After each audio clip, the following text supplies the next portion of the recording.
আমি নিজের বড়াই করছি না গাইস, আমার স্ট্যাটিস্টিক খুলিয়ে দেখাতে পারি। আমার যতটা আমাকে বাংলা থেকে দেখে ততটাই বাংলার বাইরে থেকেও লোকে দেখে, হরিয়ানা, উত্তরপ্রদেশ, দিল্লি, বম্বে, সব জায়গা থেকে।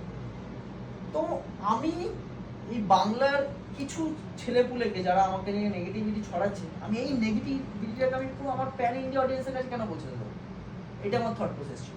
আর তখন না আমার ফেসবুক পেজ ছিল এত বড়, না আমার ইনস্টাগ্রাম কোনো আইডি ছিল, আমি শুধু ইউটিউবে ছিল। এবার ইউটিউবে আমি এদের রিপ্লাই দিলে ফেমাস হয়ে যাবে, অ্যাটেনশন দেওয়া হয়ে যাবে, আমি কোনোদিন সেই হিসেবে রিপ্লাই দিইনি আর দিতাম না।